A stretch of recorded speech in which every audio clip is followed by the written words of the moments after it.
حضرت ابراہیم بن ادہم رحمۃ اللہ تعالی علیہ طریقت کے اماموں میں سے ایک بزرگ، امیر الامراء، سالک طریقت لقا، حضرت ابو اسحاق ابراہیم بن ادہم منصور رحمۃ اللہ تعالی علیہ، آپ اپنے زمانہ اور اپنے سلوک میں منفرد اور سید اقران تھے۔ آپ حضرت خضر علیہ السلام کے مرید تھے۔ آپ نے بکثرت قدمائے مشائخ کی صحبت پائی، اور حضرت خضر نے امام اعظم ابو حنیفہ رضی اللہ تعالی عنہ کی مجلس میں حاضر ہو کر تحصیل علم کیا۔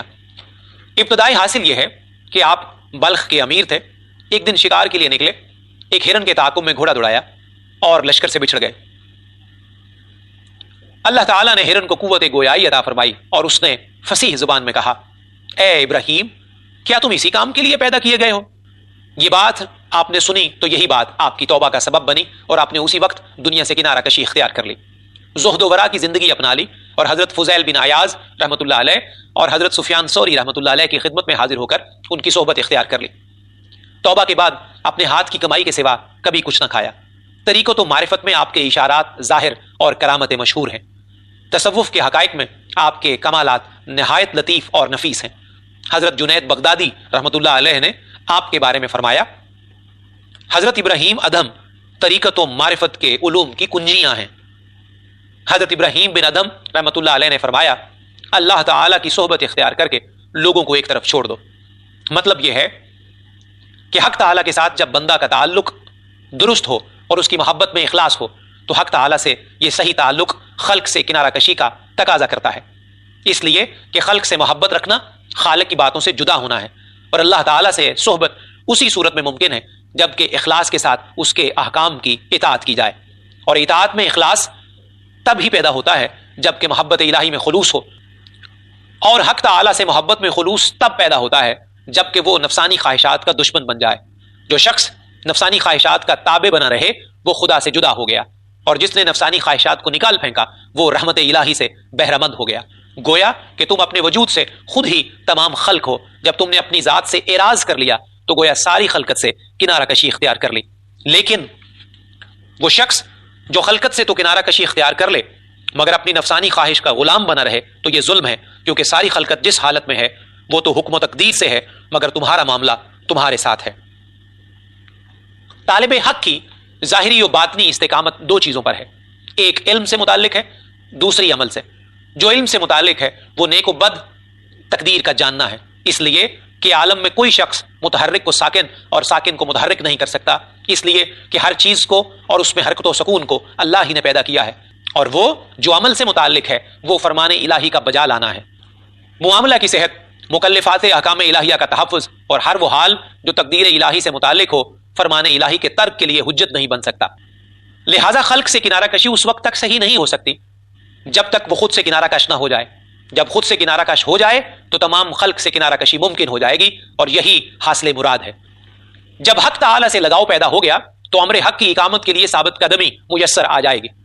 سو کسی غیر سے چین و راحت چاہو گے تو یہ غیر کے ساتھ راحت پانا ہوگا، اور یہ بات توحید کے منافی ہے، اور اپنی ذات سے آرام پانا تو سراسر نکما پن ہے۔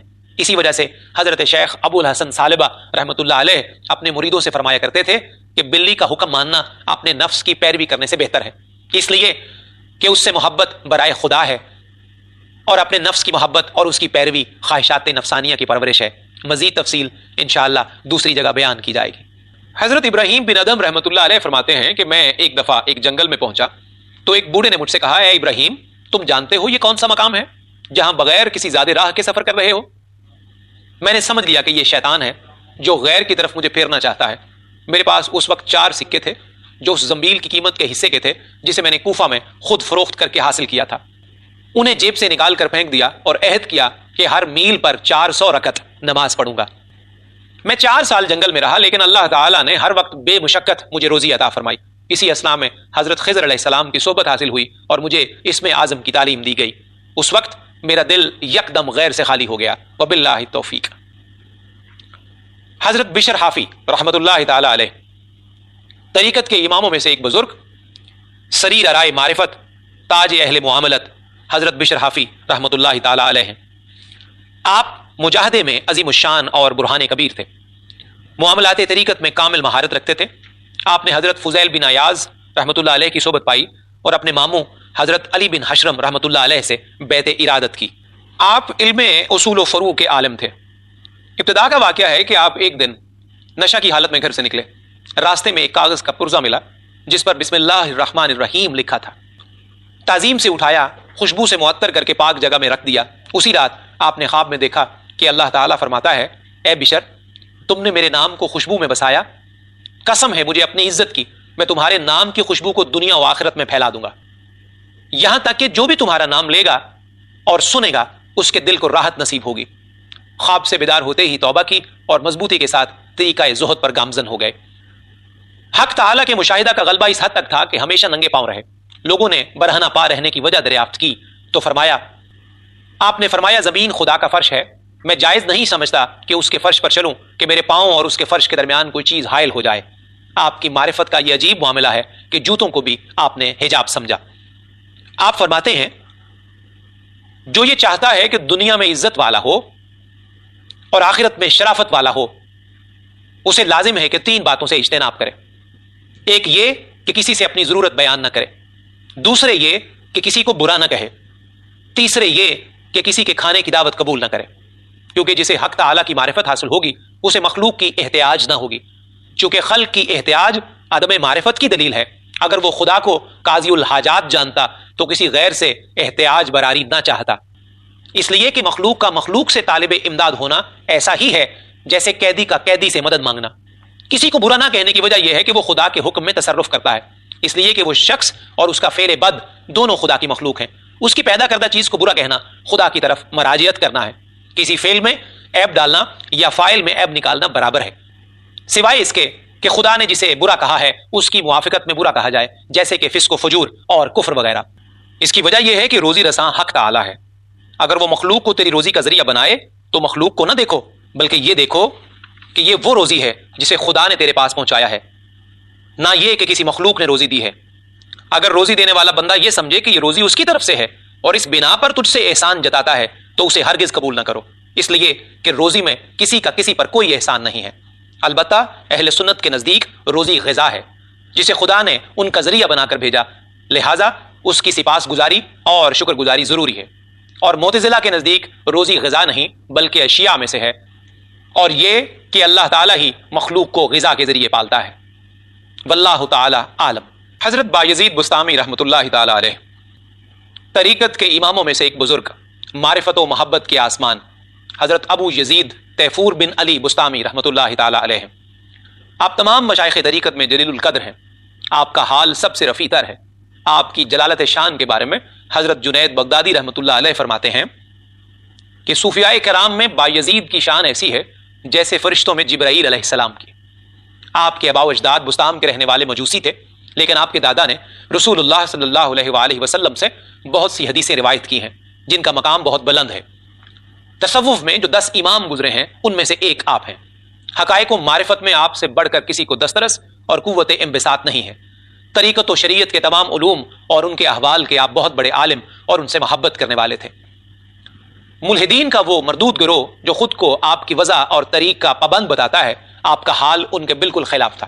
آپ کا ابتدائی زمانہ مجاہدے اور تحصیل علم طریقت میں گزرا تھا۔ آپ خود ہی فرماتے ہیں، میں نے 30 سال مجاہدے میں گزارے، لیکن علم اور اس کی مطابعت سے زیادہ سخت دشوار چیز مجھ پر کوئی نہیں گزری۔ اگر ہر مسئلہ میں علماء کا اختلاف نہ ہوتا تو میں رہ جاتا اور دین حق کی معرفت نہ ہو سکتی۔ حقیقت یہ ہے کہ علماء کا اختلاف رحمت ہے، مگر توحید خالص میں اختلاف مضر ہے۔ چونکہ انسانی طبیعت جہل کی طرف زیادہ مائل ہے اور بے علم آدمی جہالت کی وجہ سے بہت سے کام بے رنج و تعب کر گزرتا ہے، لیکن علم کے ساتھ ایک قدم بھی بغیر دشواری کے نہیں چل سکتا۔ شریعت کی راہ جہان کی تمام راہوں سے زیادہ باریک اور پرخطر ہے۔ ہر حال میں بندے کے لیے یہی سزاوار ہے کہ اگر بلند مقامات اور احوال رفیع سے گزرنا مشکل ہو تو وہ میدان شریعت میں اتر جائے، اس لیے کہ اگر اس سے ہر چیز گم ہو جائے تو وہ شریعت کے دائرے میں تو قائم رہے گا۔ مرید کے لیے سب سے بڑی آفت سلوک کے معاملات کا ترک ہے، اور مدعیان کاذب کے تمام دعوے میدان شریعت میں پراگندہ ہو جاتے ہیں اور شریعت کے مقابلہ میں تمام زبانیں گنگ اور خاموش ہو جاتی ہیں۔ حضرت بایزید بستامی رحمۃ اللہ علیہ فرماتے ہیں، اہل محبت کے نزدیک جنت کی کوئی قدر و قیمت نہیں، وہ تو اپنی محبت میں ہی مستغرق اور شیدا رہتے ہیں، کیونکہ جنت ایک مخلوق شے ہے، اگرچہ وہ بلند عزت ہے، لیکن حق تعالیٰ کی محبت ایسی صفت ہے جو غیر مخلوق ہے۔ جو شخص غیر مخلوق سے ہٹ کر مخلوق کی طرف دھیان رکھے وہ علائق کے دنیا میں پھنس کر سبک ہوگا، شرمندہ ہوگا۔ خدا کے محبوبوں کے نزدیک مخلوق کی کوئی عزت و منزلت نہیں ہوتی، وہ خدا کی محبت ہی میں مگن رہتے ہیں، اس لیے کہ وجود اور ہستی دوئی کو چاہتی ہے اور اصل توحید میں دوئی ناممکن ہے۔ محبوبان خدا کا راستہ وحدانیت سے وحدانیت کی طرف ہی جاتا ہے، اور محبت کی راہ محبت کی علت ہے۔ اگر کوئی مرید اللہ تعالیٰ سے محبت اور دوستی اس خیال سے کرے کہ وہ مرید ہو جائے یا مراد بن جائے، اگرچہ وہ مرید حق ہو یا مراد بندہ، یا مراد حق یا مرید بندہ، بہر صورت یہ خیال اس کے لیے آفت ہے، اس لیے کہ اگر مرید حق ہو کر مراد بندہ ہو جائے تو مراد حق میں ہستی بندہ ثابت ہو گئی، اور اگر مرید بندہ ہو کر مراد حق کا طالب ہو تو مخلوق کی ارادت کی وہاں گنجائش نہیں۔ دونوں حالتوں میں یہ آفت ہے، کیونکہ محبت میں ہستی کا ثبوت ہے، لہٰذا وہی شخص محب صادق ہے جو بقائے محبت میں کامل طور پر فنا ہو جائے، کیونکہ اس کی فنا ہی میں محبت کی بقا ہے۔ حضرت بایزید بسطامی رحمۃ اللہ علیہ خود فرماتے ہیں کہ پہلی مرتبہ جب مکہ مکرمہ میں حاضر ہوا تو خالی مکان دیکھ کر میں نے گمان کیا کہ حج مقبول نہیں ہوا، کیونکہ میں نے ایسے پتھر تو دنیا میں بہت دیکھے ہیں، اور جب دوسری مرتبہ حاضر ہوا تو خانہ کعبہ کو بھی دیکھا اور صاحب خانہ کو بھی۔ اس وقت میری سمجھ میں آیا کہ ابھی حقیقت توحید سے دور ہوں، اور جب تیسری بار حاضر ہوا تو صاحب خانہ ہی نظر آیا، گھر نظر نہیں آیا۔ اس وقت غیب سے آواز آئی، اے بایزید، جب تم نے اپنے آپ کو نہ دیکھا اور سارے عالم کو دیکھا تو تم مشرک نہ ہوئے، لیکن جب تم نے سارے عالم کو نہ دیکھا اور اپنے آپ پر نظر رکھی تو اب تم مشرک ہو گئے۔ اسی وقت اس خیال سے توبہ کی، بلکہ میں نے توبہ کی اور اپنی ہستی کی رویت سے بھی توبہ کی۔ یہ واقعہ آپ کی درستگی حال میں بہت اہم اور لطیف ہے، اور صاحبان حال کے لیے ایک عمدہ نشانی ہے۔ حضرت حارث محاسبی رحمۃ اللہ تعالی علیہ طریقت کے اماموں میں سے ایک بزرگ، امام فنون، جاسوس زنون، حضرت ابو عبداللہ الحارث اسد محاسبی رحمۃ اللہ تعالی علیہ۔ آپ علم اصول اور علم فروع کے عالم اور اپنے وقت کے تمام اہل علم کے مرجع تھے۔ علم تصوف میں رغائب نامی کتاب آپ ہی کی تصنیف ہے، اس کے سوا بکثرت تصانیف ہیں۔ آپ ہر فن میں بلند مرتبہ اور بلند ہمت تھے۔ اپنے زمانہ میں آپ بغداد میں شیخ المشائخ کہلاتے تھے۔ آپ کا ارشاد ہے، دل کی حرکتوں کا علم محل غیب میں اس عمل سے زیادہ مشرف ہے جو اعضاء کی حرکتوں سے حاصل کیا جائے۔ اس سے آپ کا مطلب یہ ہے کہ علم محل کمال ہے اور جہل مقام طالب، اور علم حضوری اس سے بہتر ہے کہ جہل کی چوکٹ پر کھڑا رہے، کیونکہ آدمی کو علم درجہ کمال پر پہنچاتا ہے اور جہالت تو چوکٹ سے بھی گزرنے نہیں دیتی۔ در حقیقت علم عمل سے افضل ہے۔ علم ہی کے ذریعے حق تعالی کی معرفت حاصل ہو سکتی ہے، لیکن صرف عمل سے اسے نہیں پا سکتے۔ اگر بغیر علم کے عمل اسے اس تک پہنچا سکتا تو نصارہ اور راہب اپنے ریاضت و مجاہدے کی شدت کی وجہ سے مشاہدے تک پہنچ چکے ہوتے، اور مسلمان قلت عمل کی بنا پر غیوبت میں نافرمان اور نامراد ہوتے۔ اس سے معلوم ہوا کہ عمل بندہ کی صفت ہے اور علم خدا کی صفت۔ بعض ناقلوں نے آپ کے مقولہ میں دونوں جگہ عمل کو بیان کیا ہے، جو کہ غلط اور محال ہے، کیونکہ بندہ کا عمل حرکات قلب سے تعلق نہیں رکھتا، اور اگر اس سے فکر اور احوال باطن کا مراقبہ مراد ہو تو یہ بذات خود نادر ہے، کیونکہ رسول اللہ صلی اللہ علیہ وآلہ وسلم کا ارشاد ہے، ایک گھڑی دین میں غور و فکر کرنا 60 سال کی عبادت سے بہتر ہے۔ در حقیقت اعمال باطن ظاہری عمل سے افضل ہے، اور احوال و اعمال باطن کی تاثیر در حقیقت اعمال ظاہری سے مکمل اور جامع ہوتی ہے۔ بزرگوں کا ارشاد ہے، عالم کا سونا عبادت ہے اور جاہل کا جاگنا مصیبت ہے۔ اس کی وجہ یہ ہے کہ سونے اور جاگنے میں جب اس کا باطن مغلوب ہوتا ہے تو ظاہر یعنی جسم بھی مغلوب ہو جاتا ہے، اس لیے غلبہ حق سے باطن کا مغلوب ہونا اس نفس سے بہتر ہے جو مجاہدے کے ظاہری حرکتوں پر نفس کا غلبہ حاصل کر لیتا ہے۔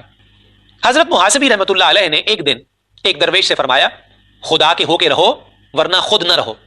مطلب یہ کہ حق کے ساتھ باقی رہو اور اپنے وجود سے فانی ہو جاؤ، یعنی صفائے باطن کے ساتھ خاطر جمع رہے یا فقر سے پراگندہ، گویا اپنی ہستی کو فنا کر کے حق کے ساتھ باقی رہو یا اس صفت پر قائم رہو، جیسا کہ خدا نے فرمایا، اسجدوا لآدم، آدم کے لیے سجدہ کرو، یا اس فرمان الہی کی صفت بن جاؤ، حل اتی علی الانسان حین من الدہر لم یکن شیئا مذکورا، کیا انسان پر ایسا وقت نہیں آیا جبکہ وہ قابل ذکر شے نہیں تھا؟ لہٰذا اگر تم اپنے اختیار سے حق کے ساتھ ہوگے تو روز قیامت اپنی خودی کے ساتھ ہوگے، اور اگر اپنے اختیار سے حق کے ساتھ نہیں ہوگے بلکہ اختیار کو فنا کر دو گے تو قیامت میں حق کے ساتھ ہوگے۔ یہ معانی بہت دقیق اور لطیف ہیں، واللہ عالم۔ حضرت داؤد طائی رحمۃ اللہ تعالی علیہ طریقت کے اماموں میں سے ایک بزرگ وہ ہیں جو لوگوں سے کنارہ کش اور حصول جاہ و مرتبہ سے بے نیاز ہیں، یعنی حضرت ابو سلیمان داؤد ابن طائی رحمۃ اللہ تعالی علیہ۔ آپ اکابر مشائخ طریقت اور سادات اہل تصوف میں اپنے عہد کے بے نظیر صوفی اور عالم تھے۔ امام اعظم ابو حنیفہ رضی اللہ تعالی عنہ کے شاگرد اور حضرت فضیل بن عیاض اور ابراہیم بن ادہم کے ہم عصر اور حضرت حبیب رائی رحمۃ اللہ علیہ کے مرید تھے۔ تمام علوم میں کمال مہارت اور علم فقہ میں فقیہ الفقہا کہلاتے تھے۔ گوشہ نشینی اختیار کر کے ہر جاہ و مرتبے سے بے نیاز ہو گئے تھے۔ کمال زہد و تقوی کے مالک تھے۔ آپ کے فضائل و مناقب اور معاملات عالم میں بہت مشہور ہیں۔ حقائق و معرفت میں کامل دسترس حاصل تھی۔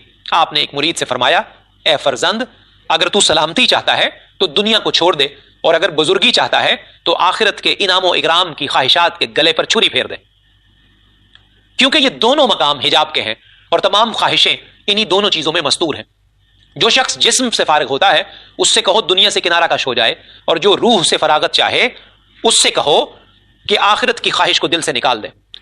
آپ امام محمد بن حسن رحمۃ اللہ علیہ کی صحبت میں بکثرت رہا کرتے اور حضرت امام ابو یوسف رحمۃ اللہ علیہ کے قریب بھی نہیں جاتے تھے۔ لوگوں نے ان سے پوچھا، یہ دونوں شخص بہت بڑے عالم ہیں، کیا وجہ ہے کہ آپ ایک کو تو بہت عزیز رکھتے ہیں اور دوسرے کے قریب تک نہیں جاتے؟ آپ نے فرمایا، وجہ یہ ہے کہ حضرت امام محمد بن حسن نے دنیاوی مال دے کر علم حاصل کیا ہے، اور ان کا علم دین کی عزت اور دنیا کی ذلت کا موجب ہے، اور امام ابو یوسف نے درویشی اور مسکینی دے کر علم حاصل کیا اور اپنے علم کو عزت و منزلت کا ذریعہ بنایا ہے، اس لیے وہ امام محمد ابن حسن کے ہم پلہ نہیں ہیں۔ حضرت معروف کرخی رحمۃ اللہ علیہ فرماتے ہیں کہ میں نے حضرت داؤد طائی رحمۃ اللہ علیہ کی مانند دنیا کو حقیر اور کم تر جاننے والا کبھی کسی کو نہیں دیکھا، اس لیے کہ وہ دنیا اور اہل دنیا کو ذلیل اور حقیر جانتے تھے اور فقراء کو چشمے کمال سے دیکھتے تھے، اگرچہ وہ پر آفت ہو۔ آپ کے مناقب بکثرت ہیں، واللہ عالم۔ حضرت سری سکتی رحمۃ اللہ تعالی علیہ طریقت کے اماموں میں سے ایک بزرگ، شیخ اہل طریقت، منقطع از جملہ علائق، حضرت ابو الحسن سری بن مغلس سختی رحمۃ اللہ تعالی علیہ۔ آپ حضرت جنید بغدادی رحمۃ اللہ علیہ کے ماموں تھے۔ تصوف کے تمام علوم میں آپ کی بڑی عظمت و شان تھی۔ سب سے پہلے جس نے باطنی مقامات کی ترتیب اور بسط احوال میں غور و خوض کیا ہے وہ آپ ہی تھے۔ عراق کے بکثرت مشائخ آپ کے مرید تھے۔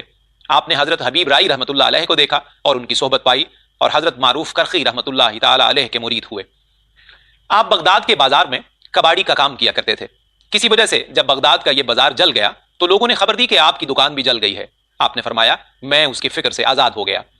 جب لوگوں نے دیکھا کہ ان کی دکان محفوظ ہے اور اس کے ارد گرد کی تمام دکانیں جل گئی ہیں تو آپ کو دوبارہ اس کی خبر دی۔ آپ دکان پر تشریف لائے، اسے سلامت دیکھ کر اس کا تمام مال و اسباب فقراء میں تقسیم کر دیا اور تصوف کی راہ اختیار کر لی۔ لوگوں نے جب ابتدائی حال کی بابت آپ سے دریافت کیا تو آپ نے فرمایا، ایک دن حضرت حبیب رائی رحمۃ اللہ علیہ میری دکان کے آگے سے گزرے تو میں نے روٹی کا ٹکڑا انہیں دیا جس طرح تمام فقیروں کو دیا جاتا ہے۔ انہوں نے مجھے یہ دعا دی کہ اللہ تجھے خیر کی توفیق دے۔ جب سے میرے کان نے یہ دعا سنی ہے میں دنیاوی مال سے بیزار ہو گیا ہوں اور اس سے نجات پانے کی تدبیر کرنے لگا ہوں۔ آپ یہ دعا بکثرت مانگا کرتے تھے، خدایا جب کبھی تو مجھے کسی چیز کا عذاب دینا چاہے تو مجھے حجاب کی ذلت کا عذاب نہ دینا، اس لیے کہ جب میں حجاب میں نہ ہوں گا تو تیرا عذاب و بلا میرے لیے ذکر و مشاہدے کے ذریعے آسان ہو جائے گا، اور جب میں حجاب میں ہوں گا تو اس حجاب کی ذلت میں تیری یہ نعمتیں ہی مجھے ہلاک کر دیں گی۔ معلوم ہوا کہ جو بلا مشاہدے کی حالت میں واقع ہوتی ہے وہ بلا نہیں ہوتی، لیکن وہ نعمت جو حجاب کی حالت میں ہو وہ ابتلا ہوا کرتی ہے۔ دوزخ میں حجاب سے بڑھ کر کوئی عذاب شدید اور سخت تر نہیں ہوگا، کیونکہ اگر دوزخ میں دوزخی اللہ رب العزت کے مشاہدے اور مکاشفے میں ہوں تو گناہگار مسلمان جنت کو ہرگز نہ یاد کرتے، اس لیے کہ دیدار الہی جسموں میں خوشی و مسرت کی ایسی لہر دوڑا دیتا ہے کہ جسم پر بلا و عذاب کا ہوش ہی نہیں رہتا، اور جنت میں کشف و مشاہدہ الہی سے بڑھ کر کوئی نعمت نہیں ہے، کیونکہ جنت کی تمام نعمتیں بلکہ اس سے مزید 100 گنا نعمتیں میسر کیوں نہ ہوں، لیکن حق تعالیٰ کے مشاہدے سے حجاب میں ہوں تو یہ ان کے دلوں کے لیے موجب ہلاکت ہے۔ لہٰذا اللہ رب العزت کی عادت کریمہ ہے کہ وہ اپنے دوستوں اور محبوبوں کے دلوں کو ہر حال میں بینا رکھتا ہے تاکہ وہ تمام بشری مشقت اور ریاضت کو برداشت کر سکیں۔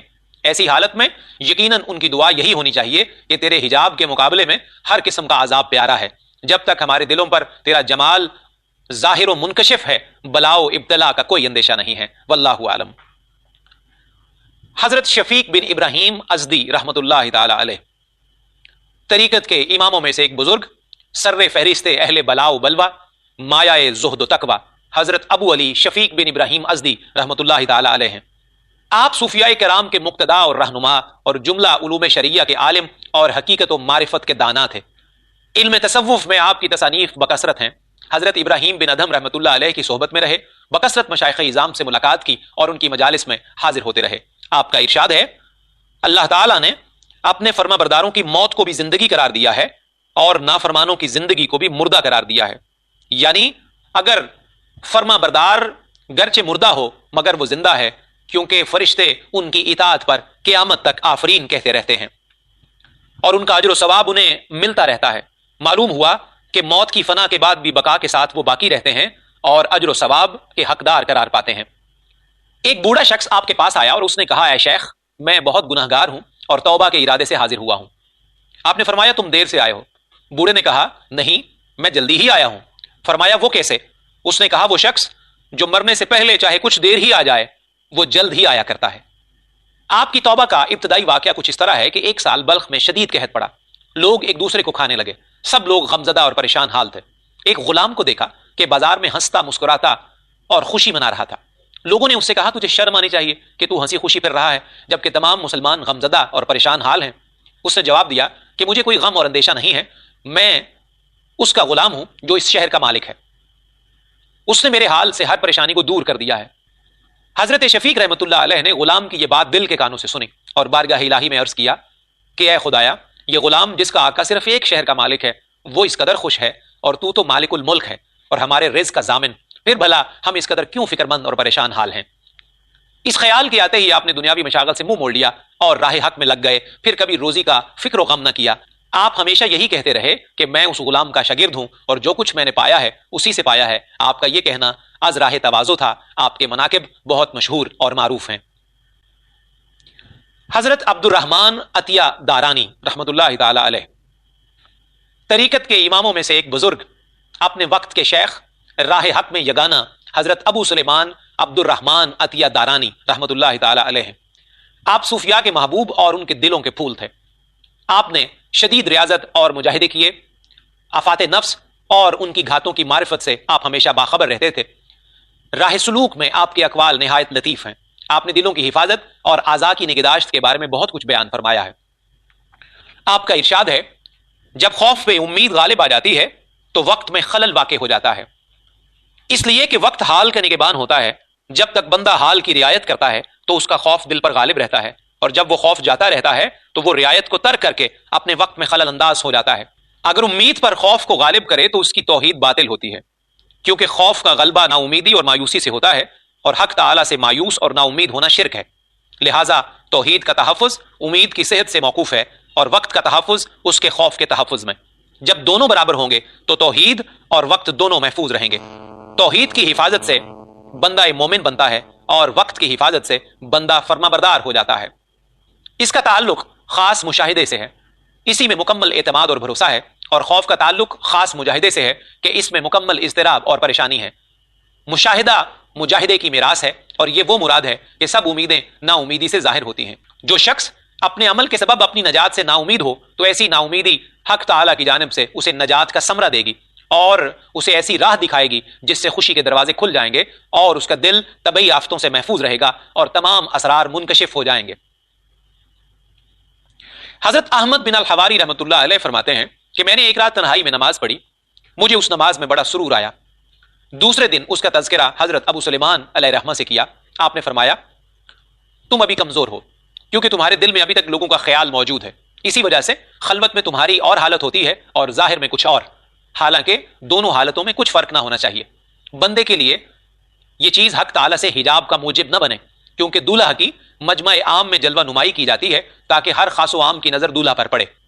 اس نمائش میں دولہا کی عزت افزائی ہوتی ہے۔ یہی حال عارف باللہ کا ہوتا ہے لیکن عارف باللہ کے لیے یہ مناسب نہیں کہ وہ اپنے مقصود حقیقی کے سوا کسی اور طرف نظر ڈالے، کیونکہ غیر کی طرف نظر اٹھانا اس کی ذلت کا موجب ہے۔ اگر ساری مخلوق اس فرما بردار عارف باللہ کی کیفیت کو دیکھے تو اس کی عزت میں فرق نہیں آتا، لیکن اگر وہ عارف اپنی عزت کی طرف نظر ڈالے اور اپنے وجود کو دیکھنے لگے تو وہ ہلاک ہو جائے گا، العیاذ باللہ۔ حضرت معروف کرخی رحمۃ اللہ تعالی علیہ طریقت کے اماموں میں سے ایک بزرگ، متعلق درگاہ رضا، پروردہ حضرت علی بن موسیٰ رضا ابو المحفوظ حضرت معروف بن کرخی رحمۃ اللہ تعالی علیہ۔ آپ متقدمین سادات مشائخ میں سے تھے، جوامردی، انکساری اور تقوی و ورع میں نہایت معروف تھے۔ آپ کا تذکرہ پہلے آنا چاہیے تھا، لیکن دو بزرگوں کی موافقت کی وجہ سے مؤخر ہو گیا۔ ان میں سے ایک تو صاحب نقل ہیں اور دوسرے صاحب تصرف، یعنی ایک بزرگ تو شیخ ابو عبد الرحمن سلمہ ہیں، انہوں نے اپنی کتاب میں اسی ترتیب سے ذکر فرمایا ہے، اور دوسرے استاذ ابو القاسم قشیری رحمۃ اللہ علیہ ہیں، انہوں نے بھی اپنی کتاب کے شروع میں آپ کا ذکر اسی طرح کیا ہے۔ میں نے بھی انہی دونوں بزرگوں کی پیروی میں یہ ترتیب برقرار رکھی ہے، اس لیے کہ آپ حضرت سری سختی رحمۃ اللہ علیہ کے استاذ اور حضرت داؤد طائی رحمۃ اللہ تعالی علیہ کے مرید تھے۔ حضرت معروف کرخی رحمۃ اللہ علیہ پہلے غیر مسلم تھے۔ حضرت امام علی بن موسیٰ رضا رضی اللہ تعالی عنہ کے دستے حق پرست پر مشرف با اسلام ہوئے۔ حضرت امام علی بن موسیٰ رضا رضی اللہ عنہ آپ کو بہت محبوب رکھتے تھے، آپ نے ان کی بڑی تعریف اور توصیف فرمائی ہے۔ حضرت معروف کرخی کے فضائل و مناقب فنون علم میں بکثرت ہیں۔ آپ کا ارشاد ہے، مردان با خدا کی 3 نشانیاں ہیں، ہر لحظہ وفا پر عمل کرے، بغیر لالچ کی تعریف کرے اور بن مانگے عطا کرے۔ ہر لحظہ وفا پر عمل کرنے کا مطلب یہ ہے کہ بندہ اپنی زندگی میں احکام کی مخالفت اور فرمان خدا کی معصیت کو اپنے اوپر حرام کر لے۔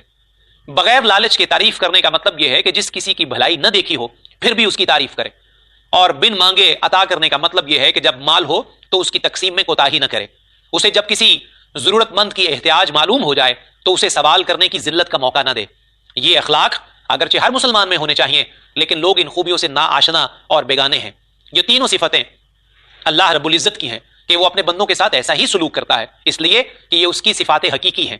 اللہ رب العزت دوستوں کے ساتھ فیاضی میں کمی نہیں کرتا، خواہ بندہ وفا کرنے میں کتنا ہی ناحق شناس ہو۔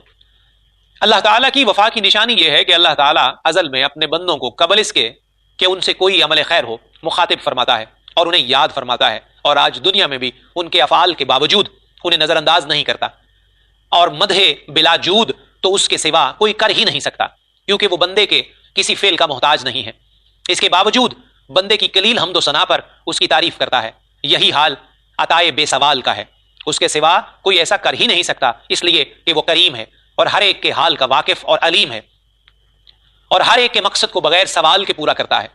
لہٰذا اللہ تعالیٰ اپنے کسی بندے کو معزز اور مکرم کرنا چاہے تو اسے بزرگی عنایت فرماتا ہے اور اپنے قرب خاص سے نوازتا ہے اور اپنی تینوں مذکورہ صفات کو استعمال فرماتا ہے۔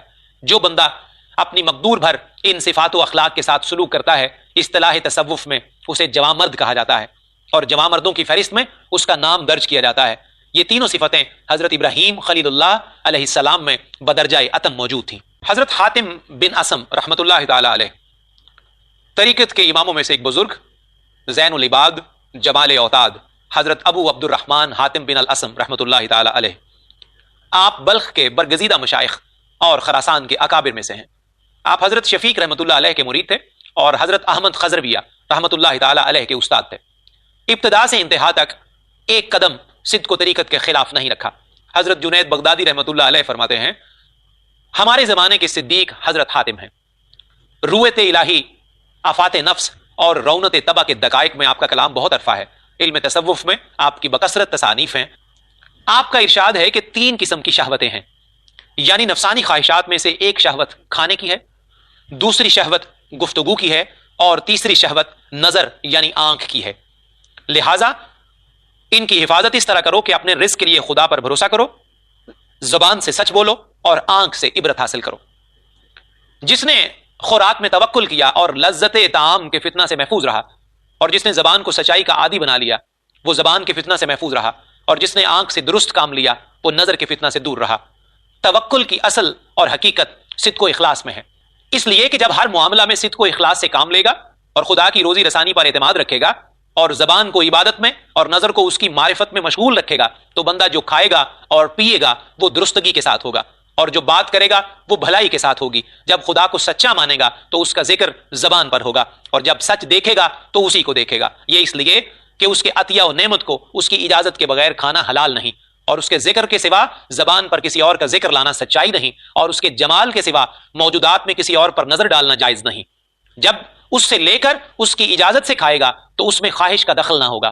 جب اپنی خواہش سے کھائے گا اگرچہ وہ شے حلال ہی کیوں نہ ہو تو یہ شہوت کہلائے گی. اسی طرح جب اپنی خواہش سے بولے گا اگر اسی کا ذکر ہو تو یہ جھوٹ اور شہوت ہوئی, اور جب اپنی خواہش سے دیکھے گا چاہے وہ صفات الہی کے استدلال میں ہی ہو تو وبال اور شہوت ہوگی. حضرت امام محمد بن ادریس شافعی رحمۃ اللہ تعالی علیہ طریقت و شریعت کے اماموں میں سے ایک بزرگ امام مطلبی حضرت ابو عبداللہ محمد بن ادریس شافعی رحمۃ اللہ تعالی علیہ, آپ اپنے زمانہ کے اکابرین میں سے تھے اور تمام علوم کے مشہور اور معروف امام گزرے ہیں. فتویٰ, ورا اور تقویٰ میں آپ کے فضائل انتہائی مشہور اور کلام عرفہ ہے. جب تک مدینہ منورہ میں رہے امام مالک رحمۃ اللہ علیہ سے تلمذ رہا, اور جب عراق تشریف لائے تو حضرت امام محمد بن حسن رحمۃ اللہ علیہ کی صحبت میں رہے.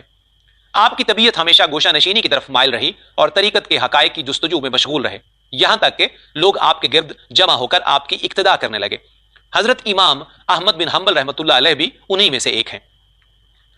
آپ ہر حال میں خصائل حمیدہ کے حامل رہے, ابتدا میں صوفیاء کے زمرے میں رہے مگر دل میں کرختگی رہی. لیکن جب حضرت شیبان رائی رحمۃ اللہ علیہ سے ملاقات ہوئی اور ان کی صحبت اختیار کی تو جہاں کہیں رہے طالب صادق رہے. آپ کا ارشاد ہے, جب تم ایسے عالم کو دیکھو جو رخصت اور تعویل کا متلاشی رہتا ہے تو تم اس سے کچھ بھی حاصل نہ کر سکو گے. مطلب یہ کہ علماء چونکہ مخلوقات کے پیش رو ہیں اس لیے انہیں عظیمت کی راہ پر گامزن رہنا چاہیے, اور اگر غیر عالم میں عظیمت پائی گئی تو عمل میں غیر عالم عالم سے آگے بڑھ جائے گا. حالانکہ کسی کو یہ جائز نہیں کہ کوئی غیر عالم عالم سے آگے بڑھ جائے اور عالم سے آگے قدم رکھے, خواہ کسی معنی میں ہو. راہ حق کا اصول احتیاط اور مجاہدے میں مبالغہ کے بغیر ممکن نہیں, اور عالم میں رخصت کا مطلب یہ ہے کہ ایسا کام کرے جس میں آسانی ہو اور مجاہدے سے فرار کی راہ مل سکے. لہٰذا رخصت کی جستجو تو عوام کا درجہ ہے تاکہ دائرہ شریعت سے باہر نہ نکل جائے, اور جب خواص یعنی علماء ہی عوام کے درجہ میں اتر آئیں اور رخصت پر عمل کرنے لگیں تو پھر ان سے کیا حاصل ہوگا. اس کے ماسوا ایک بات اور بھی ہے کہ رخصت طلب کرنا در حقیقت فرمان الہی کو خفیف سمجھنا ہے. علماء چونکہ اللہ رب العزت کے دوست ہیں اور کوئی دوست اپنے دوست کے حکم کے خلاف نہیں کرتا, نہ اس کو سبک کرتا ہے, اور نہ علماء حق ہی عوام کے درجہ میں آنا گوارا کر سکتے ہیں, بلکہ وہ ہر حال میں احتیاط اور عظیمت کو ہی اختیار کرنا پسند کرتے ہیں. ایک بزرگ بیان کرتے ہیں کہ میں نے ایک رات رسول اللہ صلی اللہ علیہ وآلہ وسلم کو خواب میں دیکھا. میں نے عرض کیا, یا رسول اللہ صلی اللہ علیہ وآلہ وسلم, مجھے ایک روایت پہنچی ہے کہ زمین میں اللہ رب العزت کے اوتاد اولیاء اور ابرار موجود ہیں. حضور سرور کائنات صلی اللہ علیہ وآلہ وسلم نے فرمایا, راوی نے میری یہ حدیث تم تک صحیح پہنچائی ہے. اس بزرگ نے عرض کیا, یا رسول اللہ صلی اللہ علیہ وآلہ وسلم, پھر مجھے ان میں سے کسی کی زیارت کروائی جائے. حضور اکرم صلی اللہ علیہ وآلہ وسلم نے فرمایا, محمد بن ادریس ان میں سے ایک ہیں.